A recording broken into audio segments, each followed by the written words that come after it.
Exmormonology, Episode 18.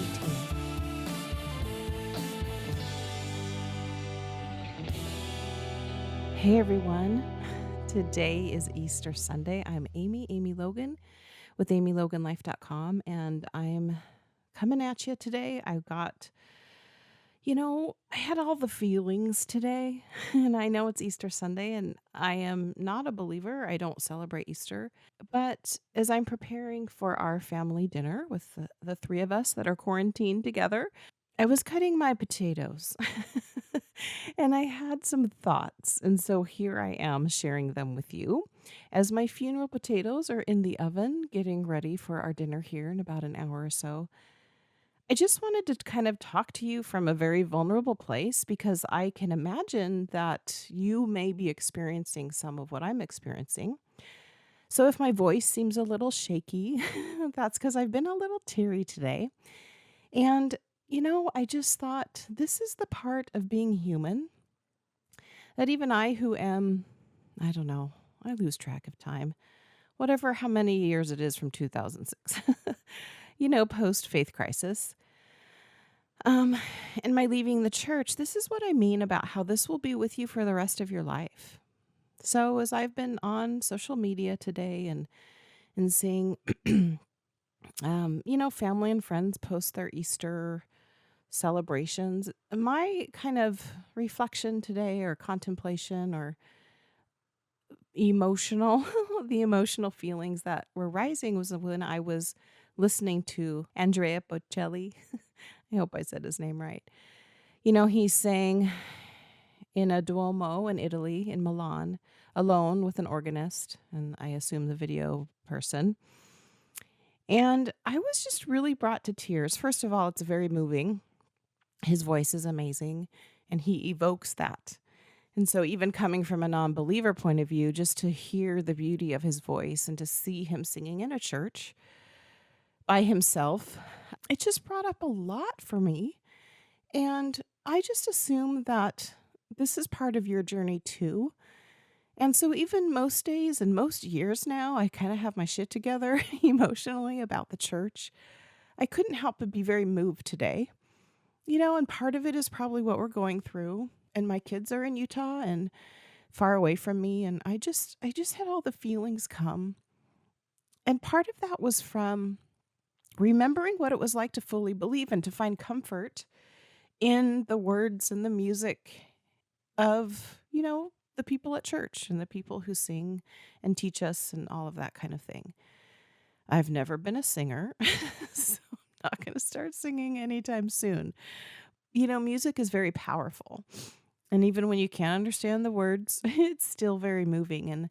And that I just kind of just sat with it for a while and let that be what it is. And I guess the reason I'm coming to talk to you in this moment of feeling very vulnerable is because this doesn't mean anything. I mean, it means a lot, but it doesn't mean that your faith crisis wasn't real. It doesn't mean you made the wrong decision. It doesn't mean that all your family was right or that there's some eternal damnation that will come upon you because you left the church, right? It just means that you have a tender heart and that you have soft places in you that are everything. This is the meaning of life. This is what it's all about. You can be so fucking happy you left the church, but you can also have some sadness and grief, even years later down the road. And that's why I'm still doing this, you guys, because this doesn't mean that I'm post, however many years out of my faith crisis that, oh, it's all over. No, I'm in it. I'm living it with you. And so I was in the kitchen. So now fast forward 4 hours later, I'm in the kitchen and I'm making the funeral potatoes. And as I'm washing the potatoes and peeling the potatoes and just getting them ready and mixing them up with all the stuff that goes with it, if you're not Mormon and you're listening to this, you're going, what the hell are funeral potatoes? Well, it's just something that we always brought to people who had a funeral or a loved one pass away when they had their luncheon. And the Relief Society sisters would, make funeral potatoes. That's just what they are called. That's where I'm assuming that originates from. And we would, as people do, gather food for the family who's grieving and make food for them.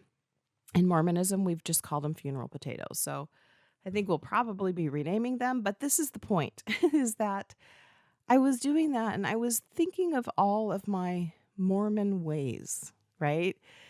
As I've been taught, as you've been taught from very young, a very young girl to, you know, be thrifty, to be resourceful, to know how to cook. And I'm not saying I'm a chef by any stretch of the imagination, but it was kind of one of those things that was assumed as a role of a woman in the church. And maybe some of you guys are rolling your eyes because you didn't fit into that category. And I certainly didn't either. But this is the point, is that here I'm doing something that I've been taught years ago. And I'm making this for my family here. And I'm just doing the things that were part of the Mormon girl in me, right? And I guess I don't know. I feel very tender right now. Who knows if this podcast will ever see the light of day, because I try to keep my crying to myself. But this is the real part of why this journey is so hard, because we have reminders, right? And so I was just thinking of you today and just wondering if you felt the same thing. All the Mormon memes and the things we see, and our family says this, and they posted this on Facebook and all of that. We can get really angry and mad, but sometimes anger is actually covering up our grief. And that grief rises to the surface when we kind of slow down and really see what's behind the anger. And so I know a few podcasts back, I talked about how you need to grieve and you need to feel, all the feelings that come with what you're going through, whether it's, literally 2 days after you found out all the stuff that you didn't know was not true about the church and what the truth really was. Oh, kids are playing outside.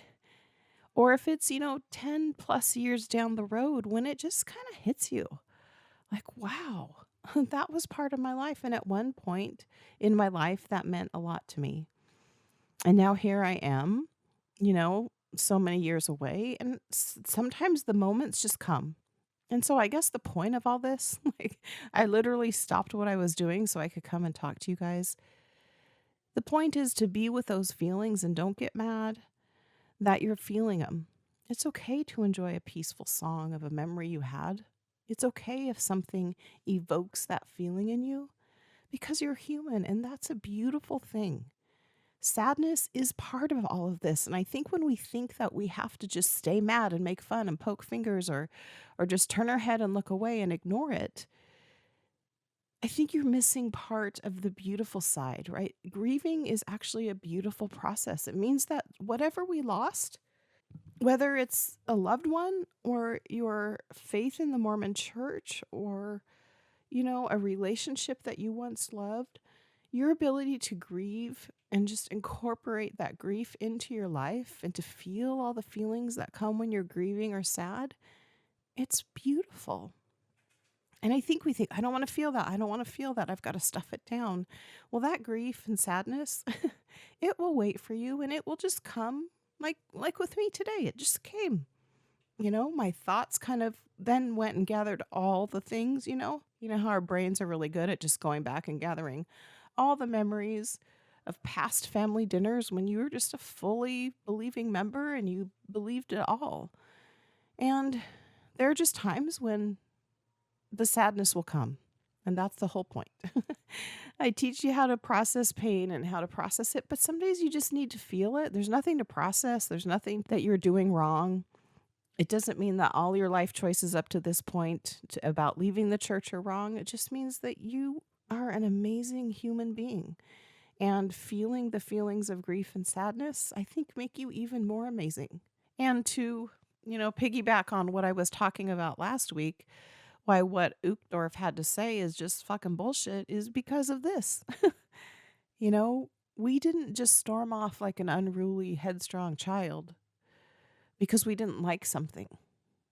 That's the whole point, is that we actually agonized over this. We waited. We're scared to tell our family members. We're upset and pissed off. But we're also really sad. So I guess that's just what I wanted to say is sometimes you're just going to be sad. I'm just kind of sad. And I just wondered if you are too. You know, we can just connect on that human level because I know that you know what this feels like. And I know that the anger covers it up. It's easier to be mad. Did you know that? It's for sure easier to be mad than to let your mind go to what you lost. So I just wanted to share that with you today. This is going to be a quick one because you surely don't need to listen to me cry for a really long time. But I just want to validate every emotion you feel is perfectly fine. All of it. The anger, the grief, the sadness, the loss, the joy of your, new chapter in life, all of it all mixes up to make a perfect human experience. So if you have these weird, random grieving moments, whether you're in the shower or you're cutting potatoes for your funeral potato casserole, then just let the tears fall. It's a release. When we cry, it's a release. And it's something that soothes the soul.